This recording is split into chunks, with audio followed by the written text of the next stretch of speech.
Всем привет! Сегодня захотелось мне записать видео на мой YouTube канал. Я благодарю моих подписчиков, которые у меня есть, и тех людей, кто включил это видео. Хочу вообще рассказать, чем я занималась за вот этот период моего отсутствия на YouTube канале. Вот. Начну с того, что я начала наконец-то проходить эту книгу «Искусство цвета». В целом скажу, вот я ну-ка начала, половину как бы прошла, делала упражнения сначала акриловыми маркерами, потом акрилом я делала, потом я вообще начала делать их масляными красками, и я подумала, что это более подходящий материал, потому что вот разложить цвета по тону, я думаю, почему это лучше именно масляными красками делать, потому что они хотя бы даже вот не темнеют, как бы остается такой же цвет, в принципе, вот как нанес его, такой он и остался. Хотя тут вот некоторое еще не высохло у меня даже. Долго они сохнут, делаю это просто в каком-то в скетчбуке в таком и на грунтованной бумаге, чтобы эти все масляные краски, вот они не пропитываются. Вот, конечно, там, где я не загрунтовала, оно пропиталось масло. Но мне как бы все равно это такой рабочий скетчбук. Вот, в целом хочу сказать, что мне эта книга очень нравится. Я ее потихоньку прохожу, никуда себя не тороплю. И в целом я довольна как бы какими-то результатами. Есть, конечно, понимание вот более такое глубокое там тона, лучше я его, так сказать, вижу. Вот. Может, я когда-нибудь сделаю более подробное видео именно вот по выводам из этой книги, когда я ее пройду. У меня еще есть вторая книга «Искусство формы» этого же автора. Вот, тоже ее планирую проходить, но пока хочу эту проходить. Вот, еще из последнего, что я вообще делала? Вырезала, например, свои работы. Вот моя работа, выполнена масляной пастелью, и нанесен фиксатив для того, чтобы оно как бы не смазывалось, закрепилось все. Я в одном видео упоминала, так и не объяснила там, как он вот работает, какое есть преимущество его использования. Вообще, в целом, даже если работа уже закреплена этим фиксативом, ее все равно нужно под стекло оформлять. Вот. Но после того, как фиксативом закрепила я, работу можно как бы дотрагиваться, и оно ничего не смазывается. Вот. Это очень хорошо. Вот в целом работа такой как бы немного глянцевой выглядит. Вот. Купила вот такой вот специальный коврик для вырезания, вырезала вручную под линейку. Наконец-то купила правильную линейку.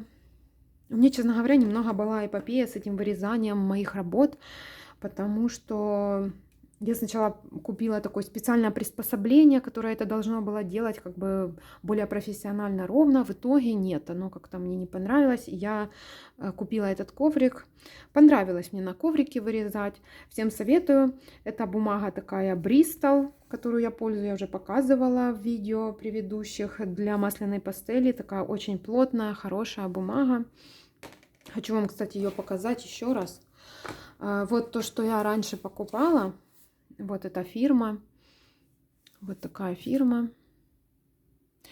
И сейчас, в последнее время, вот последний раз, когда я была в магазине, я ее купила, вот точно такая же фирма, но они сейчас стали делать коллаборацию или сотрудничать с фирмой Фабриано. В целом на ощупь она вообще никак не отличается, такая же, как была. Но меня это радует, что сейчас они сделали такую коллаборацию с таким известным брендом. То есть, как бы, я думаю, что хорошее, конечно, очень качество. В целом, как бы, и вот сделано сейчас, они уже в Италии ее делают, а до этого она была сделана в Китае. И они, конечно, маленьким шрифтом это написали, а сейчас большим написали, что в Италии делают. Ну, в общем, мне как бы в целом по ощупи, по ощущениям для меня пока не отличается ничего. Но я еще вот на этой бумаге рисовать не пробовала масляной пастелью. Вот, ну это как бы хорошо, сделали и сделали. Еще хотела рассказать про акрил, который я последний купила, фирмы Санелье. Вот он.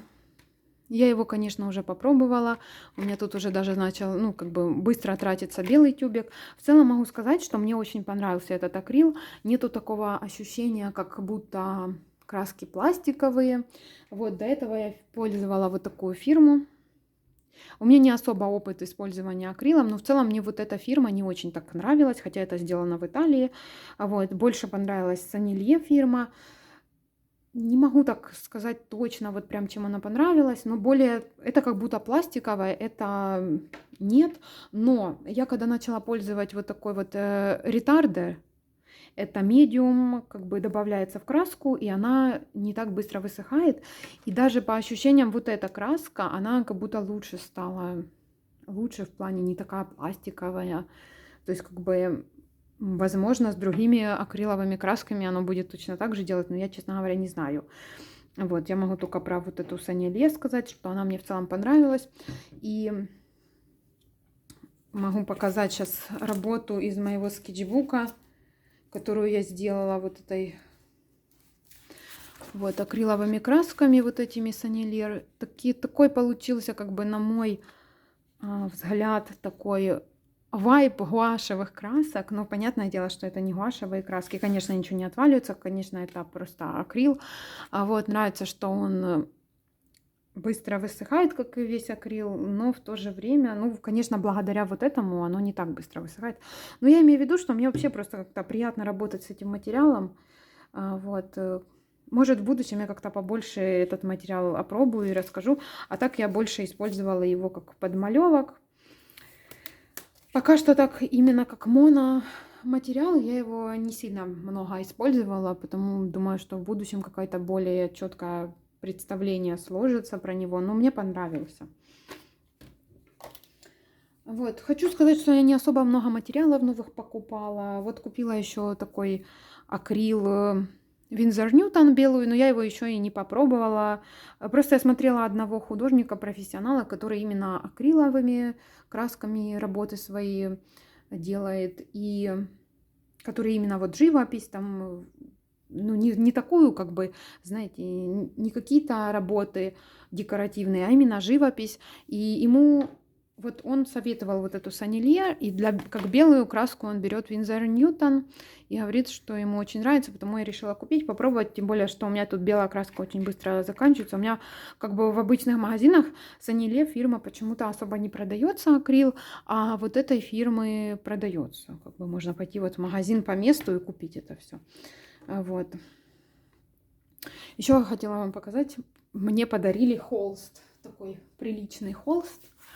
Вот размер у него 18 на 24 инча. Такой большой холст, я даже его не могу, он не вмещается на камере. Вот. И мне, честно говоря, нет идей, что на нем нарисовать. Но это пока что. Я думаю, в будущем появится. Вообще, я люблю вот такие форматы небольшие сейчас. Ну, это сейчас, пока у меня такое настроение. Вот такой холстик купила. Я грунтую все равно холсты, которые уже загрунтованные. Еще раз прохожусь акрилом. И мне вот такие форматы нравятся, 8 на 8. Вот.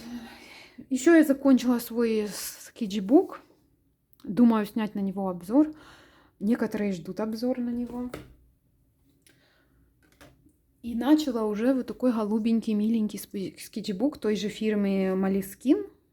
Я его наклеила на него обложку, подумала, пусть будет в обложке. Это такая обложка, которую можно потом убрать.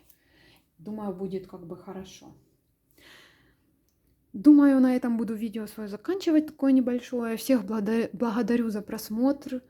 Рада всем подписчикам. Я чаще вообще выкладываю что-то на, ну сейчас, по крайней мере, в Инстаграм. Там больше я работ каких-то выкладываю, показываю. Не сильно это много, честно говоря, и показываю, но просто как-то там чаще сейчас появляюсь. Я еще начала челлендж по копированию импрессионистов, которые мне нравятся, масляной пастелью. Может, будет не масляной пастелью. В общем, просто такой челлендж для себя по копированию импрессионистов, их работ, так сказать, которые мне нравятся. Я даже думала сделать этот телеграм-канал. И, ну, чтобы как-то мы общались с подписчиками, как вам такая идея. Если вам понравится, то я думаю, что я в скором времени его сделаю. Всем спасибо за просмотр, благодарю за просмотр. Хорошего всем дня, всем пока.